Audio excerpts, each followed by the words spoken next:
How's it going, ladies and gentlemen? Mr. Donahue here again. This time we're going to take a look at the equilibrium constant. So our objectives will be to determine the proper equilibrium constant expression, also known as KEQ, given a balanced chemical equation, calculate the value for KEQ given equilibrium values of reactants and products, and then use this equation, Kp equals Kc times RT delta N, to convert between Kp and Kc. All right, so here's a real common equilibrium that you see all the time in chemistry.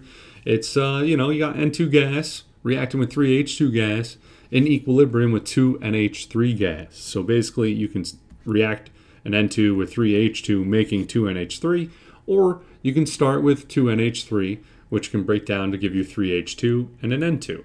So that is the equilibrium. We got both processes going on.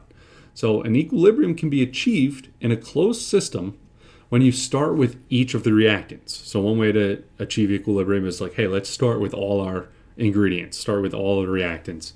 So for this one, you could start with N2 and H2, and as long as they're both present in a closed system, you will get this equilibrium established. So in this chart over here, you can see concentration versus time. And in the red, I think it's N2, and in the green, we have the H2. We have some amount of that, and you don't see NH3 anywhere. But because we have all the reactants, they can react with each other to make that NH3. So we start with H2 and N2, and boom, you get this reaction occurring. And you can see that NH3, we started with none, right? It was at 0 down here. But over time, we have created it, and you can see that the concentrations for each of these end up leveled off. They end up constant. We're at equilibrium, right? You could also have started with each of the products. For this equilibrium, there's only one product. So you go, hey, let me just start with some NH3, and some of that will get used up, and it'll make N2 and H2. So you can see that right there. So if you have what you need to go in one direction, then you can go in both directions, right? As long as you have everything on one side, you'll make what's on the other side, and you'll be able to achieve equilibrium. Now at equilibrium, there's always the same proportion among the reactants and the products. Like if you take a look, on the left we started with the reactants, on the right we started with the products, but if you look at how much there is of each one, they are in the same proportions, right? And that's what this equilibrium constant is getting at. So this product to reactant ratio is always going to be the same at equilibrium for a given temperature. If we change the temperature, we change the ratio, right? But let's say, for example, I had this equilibrium. I got one blue, which can become in equilibrium with one red. So in scenario one, I started with all the blue. I only had blue, I had no red, but since I have all of one side, it could react to give me red. In scenario two, again, well, I have just blue, but I have less of it. It will still react to give me red. And then if I start with all of the red instead, hey, I have all the product, it will react to give me what's on the left, the reactants, right? So this ratio, well, let's see. In scenario one, the ratio was 6:2, or really a 3:1, a 3:1 ratio. And it didn't matter if I started with a lot of blue and no red. It doesn't matter. I always end up with this 3:1 ratio for a given temperature. That is my ratio. That's the equilibrium constant thing going on. So we have this K subscript EQ, KEQ, it's the equilibrium constant expression. So this is the ratio between the products and the reactants at equilibrium being expressed mathematically. It's called the equilibrium constant expression. So if this is my generic equilibrium, right, I have little a for the coefficient in front of A being something, and then same thing with B, C, and D, where capital A, B, C, and D are the chemical species involved, and the lowercase letters are the coefficients that's in front of them when it's balanced. All right, so for an aqueous solution, if we're describing how much is there, we're usually talking about concentrations. So the equilibrium constant expression is going to look like this. KEQ equals K little subscript C, and that C is standing for concentration, right? So it's saying in terms of concentration, the equilibrium constant expression will be the concentration of C to the power of its coefficient times concentration of D to the power of its coefficient, all over the same thing but for A and B, right? So we have concentration of the products over the concentration of the reactants, essentially. Now, for gases, we tend to describe gases and amounts in terms of pressure. So we have KEQ being expressed as K subscript P, where the P is for pressure. So it's the same kind of setup, except instead of concentrations, you're using pressure. So the pressure of C to the power of whatever its coefficient was times, etc. Right? So again, it's the pressure of the products over the pressure of the reactants. All right, so this expression only depends on the stoichiometry of the reaction. It only depends on the coefficients that are there. So for this equilibrium, we got Kc, so the equilibrium constant expression in terms of concentration is equal to the concentration of the product red to the 1 power, because that is what the coefficient is in the equation, divided by the concentration of blue to the 1 power, because that's what it is. So, yeah, it doesn't depend on the mechanism. So you can see in this previous step, I started with blue, and it went directly to red. All right, this equilibrium constant expression, it doesn't matter how it got there. The blue could have gone to yellow or green and then to red, and the equilibrium constant expression is still the same. All right, the value of Kc, what the number is, will change with temperature, but the expression, this setup right here, will always be the same. So what number it comes to depends on the temperature. So whatever temperature we're at here, well, hey, look, it's a 3-to-1 ratio. So red over blue, well, red is, let's see, it's 2 over, what do we got there, 6. So the Kc would be equal to 1/3. If I change the temperature, I'm going to shift the equilibrium in one direction or the other. In this example, I decided we're going to shift it to the red side. So now the expression is still the same, but now I have different values for it. Now it's it's a 4 over 4. My Kc is now equal to 1, where it used to be 1/3. So at my new temperature, it's got a different value. All right, other things that this expression does not depend on. It doesn't depend on the initial amounts, right? This setup, it doesn't matter how much blue or red you start with, right? The value that you get will always be the same, right, at that temperature. It also doesn't matter if there's other substances present. If there's a bunch of other things there, it doesn't matter. It doesn't affect our equilibrium as long as what's there doesn't react with any of the reactants and products. If it's not chemically reacting with what's there, it's as if it wasn't there. It doesn't matter. All right, so practice. What is the equilibrium constant expression for the following? Here's a couple of examples. Pause it, try it, do it, check. All right, welcome back. Let's check it out. So here we have a generic aqueous solution. So we're probably going to go in terms of Kc, in terms of concentration. So it's going to be the products. Well, there's only C, and it has a 3 in front of it, so it's C cubed all over. Well, let's see, we got A, which is to the 1, because if it's not there, there's a 1, plus 2B, so it's going to be times B to the second power. So this would be my equilibrium constant expression for that. Now, if I take a look at this reaction, hey, wait a minute, I have gases, so I'm probably going to do this in terms of Kp, in terms of pressure. So I'm going to go, all right, the pressure of my products, well, I only got one product, NH3, and there's a 2 in front of it, so that's going to have to get squared, divided by the pressure of my reactants. Well, I have N2 to the 1 power times the pressure of H2, which is going to get cubed because there is a 3 in front of the H2. So this would be my equilibrium constant expression. So for the last example, all right, I have aqueous things, so I'm probably going to do it in terms of concentration. So technically this would be a Kc equals the concentration of the products. Well, I got H plus ion being squared because of that 2, times by the C2O4 minus 2 ion concentration to the 1 power, because there's just one of them, divided by the concentration of H2C2O4 to the 1 power. So that would be my equilibrium constant expression for that process.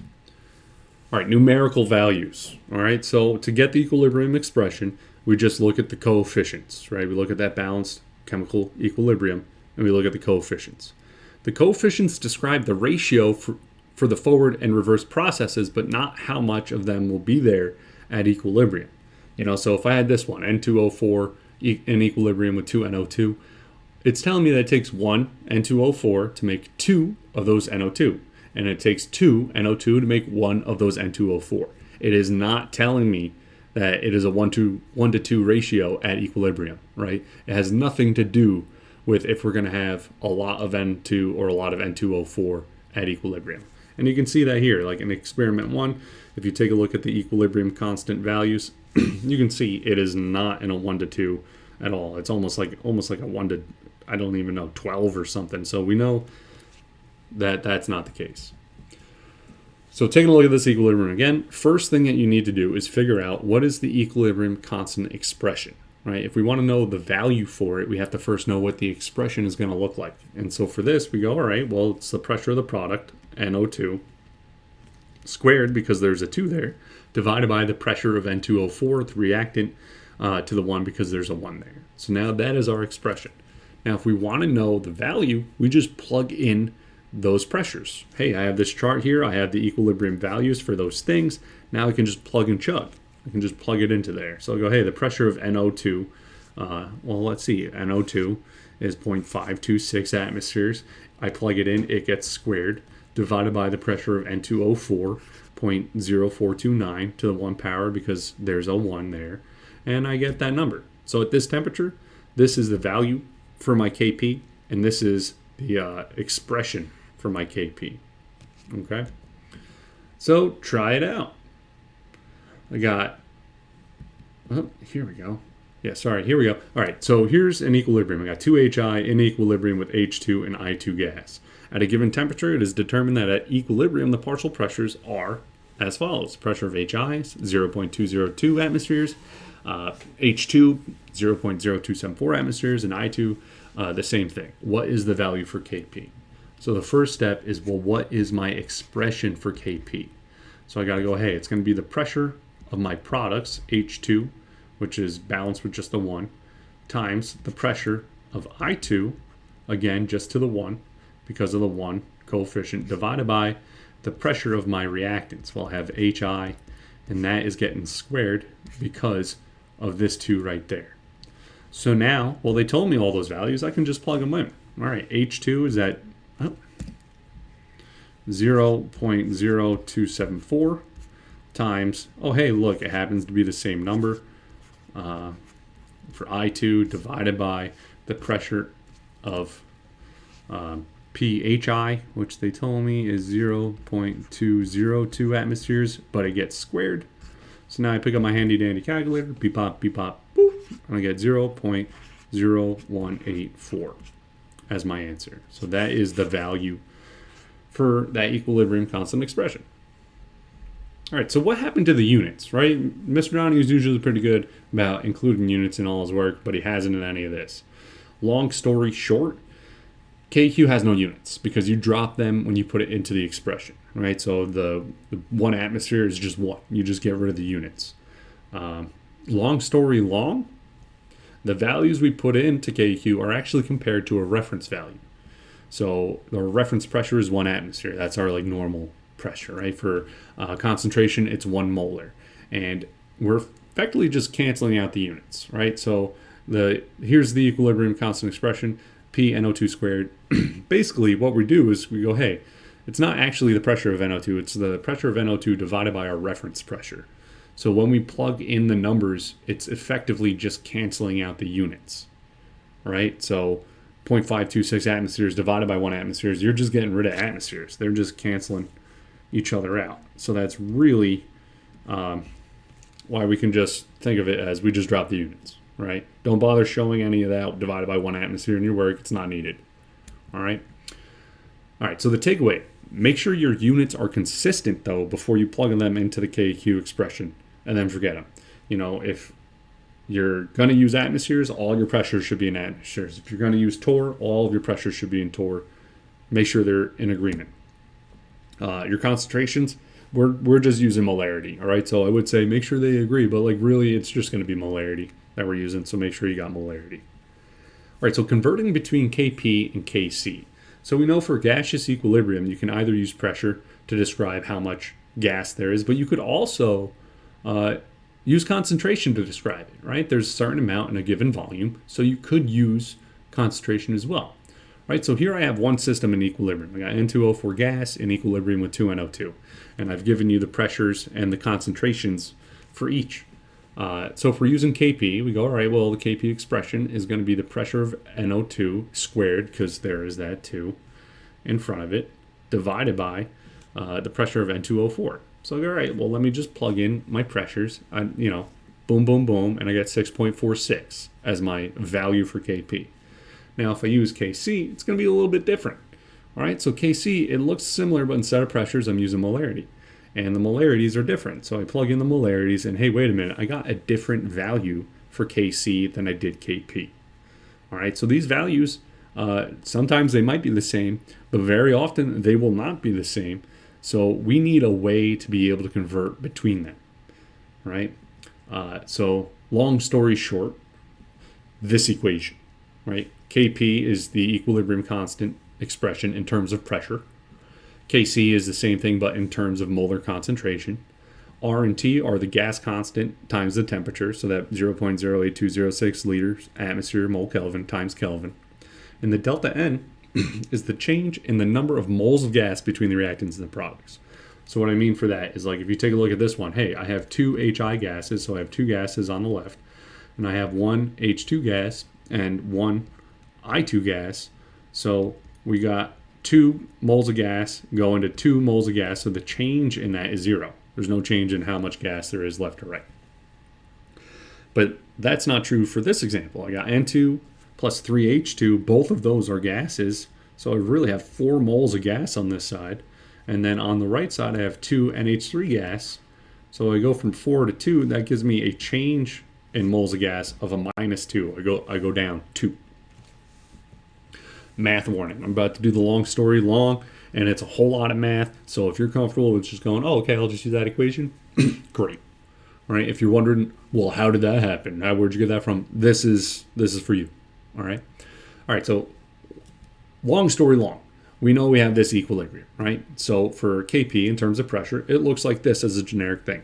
The pressure of C, one of the products, to the power of whatever its coefficient is, all that good stuff. We also know the ideal gas law, PV equals nRT. So if I'm talking about the pressure of just one of those gases, let's say A, times its volume is going to equal the moles of A times RT. So now let me rearrange it to get just that pressure by itself. And when I do that, I end up with, hey, the pressure equals moles divided by volume. Wait a minute. Moles divided by volume, let's say in liters, that is the molarity. That is the concentration of A. So now I can go, hey, this is the concentration A times RT. So now I can substitute this back in to my pressure, and I do that for all those things, and I get this kind of ugly looking thing, right? It's the concentration times RT to the power of whatever its coefficient was.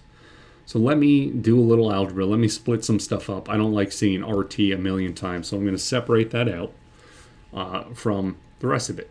So I get concentration of C to the C power times RT to the C power, and then the same thing for the rest of them. So now let me factor out all the RTs. I end up with, hey, wait a minute. When I do that, this is my Kc. That's the identical thing as the equilibrium constant expression in terms of concentration. And when I look at what happens to my RT, well, when I multiply the products, the top, I get the exponents adding together, and same thing with the reactants on the bottom, they're going to add together. And when I do this math, it's really just telling me, hey, that is the difference between the moles of gas, between the reactants and the products. So given the following example, I have this equilibrium. They give me the Kp at the temperature, and they want to know what is the Kc. So I start with that equation. Kp equals Kc times RT delta N. And I go, all right, well, let's figure some stuff out. What is my delta N? Well, I have 2 NO gas and a Br2 gas. So I have 3 moles of gas becoming only 2 moles of gas. So my delta N is minus 1. Perfect. R is that constant. Temperature, they told me, is 373 Kelvin. The only thing I don't know is my Kc. So let me rearrange it to get Kc by itself. Kc equals, let's see, Kp divided by R times T to the delta N. And now I can just plug and chug. They told me my Kp is 2.40 divided by my R, 0.08206, times my temperature of 373. And all that is to the -1. And when I pick up my handy dandy calculator, beep bop, boop, I end up with 73.5 as my answer. All right. So summarize, can you determine the proper equilibrium constant expression given a balanced chemical equation? Can you calculate the value for KQ given equilibrium values of reactants and products? And can you use that equation to convert between Kp and Kc? I hope so. I'll see you in class. Goodbye.